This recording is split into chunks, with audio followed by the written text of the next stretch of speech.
आप देख रहे हैं अनहोनी। अनहोनी में आज की कहानी हमारे साथ शेयर की है विनय जी ने। तो चलिए बढ़ते हैं आज की इस कहानी की ओर। आज की इस वीडियो में आगे बढ़ने से पहले अगर आपने अभी तक अनहोनी चैनल को सब्सक्राइब नहीं किया है तो कर लें, और ऐसी ही और वीडियोस के लिए देखें डार्क फाइल्स।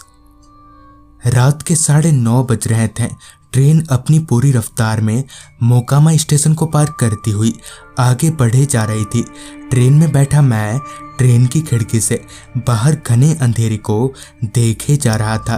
दरअसल मैं अपनी मौसी के घर उनके बेटे के शादी में जा रहा था। पापा को ऑफिस से छुट्टी ना मिलने के कारण पापा और मम्मी शादी वाले दिन ही वहां पहुंचेंगे, मगर मैं 2 दिन पहले ही जाने की जिद करने लगा। पापा को भी मेरी जिद के सामने हारना ही पड़ा। सुबह वाली ट्रेन की टिकट ना मिलने की वजह से मुझे रात वाली ट्रेन पकड़नी पड़ी। खैर, ट्रेन में बैठे बैठे अब मैं बोर हो रहा था। मैंने अपने फ़ोन में वक्त देखा तो वक्त हो रहा था रात के 10:30 बजे का। अब तक मैंने लगभग आधा सफ़र तय कर लिया था और ट्रेन भी अब खाली होने को थी। मेरी बोगी में बचे कुछ इक्का दुक्का लोग, कुछ सोकर तो कुछ अपने मोबाइल पर टाइम पास कर रहे थे। मैं भी अपना मोबाइल चलाने लगा।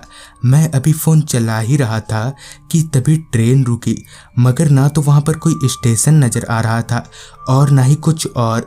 अभी मैं खिड़की से बाहर देख ही रहा था कि तभी मेरी नज़र ट्रेन के बाहर पटरियों पर गई, जहाँ एक आदमी खड़ा था। उस आदमी को देखकर मेरी दिल की धड़कनें एकदम से तेज हो गई। दरअसल उस आदमी का सर उसके धड़ से अलग हो रखा था और साथ ही उसके दोनों हाथ कटे हुए थे। मैंने झट से अपना आँख मसला और दोबारा उस तरफ देखा तो पाया कि अब वहाँ कोई नहीं है। मुझे लगा कि शायद ये मेरा वहम होगा। खैर, मैं अपनी सीट पर से उठकर बाथरूम की तरफ बढ़ा। मैंने जैसे ही बाथरूम का दरवाज़ा खोला कि मेरे रगों में बहता खून पानी सा हो गया। दरअसल बाथरूम के भीतर ठीक मेरे सामने वही सिरकटा आदमी था जिसे मैंने खिड़की से बाहर देखा था।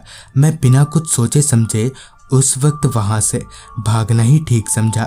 फिर मैं भागकर अपनी सीट के पास आया और आसपास बैठे लोगों को पूरी बात बता दी, जिस पर पहले तो वो लोग मेरी बात मानने को तैयार ही नहीं थे, मगर मेरे लाख बोलने के बाद वो लोग मेरे साथ चलने को तैयार हो गए। फिर जब उन लोगों ने वहाँ जाकर देखा तो वहाँ कोई नहीं था। अब तक मैं इस कदर डर चुका था कि मैंने सीधे मौसा जी को फ़ोन किया और उन्हें पूरी बात बताने के साथ ही साथ उन्हें मुझे स्टेशन लेने आने को बोला। तो दोस्तों, ये थी विनय जी की भेजी गई कहानी। अगर आपके पास भी ऐसी कोई कहानियाँ हैं तो हमारे साथ ज़रूर शेयर करें। तो मैं आर्यन जल्दी ही मिलूँगा आपसे ऐसी ही एक कहानी के साथ।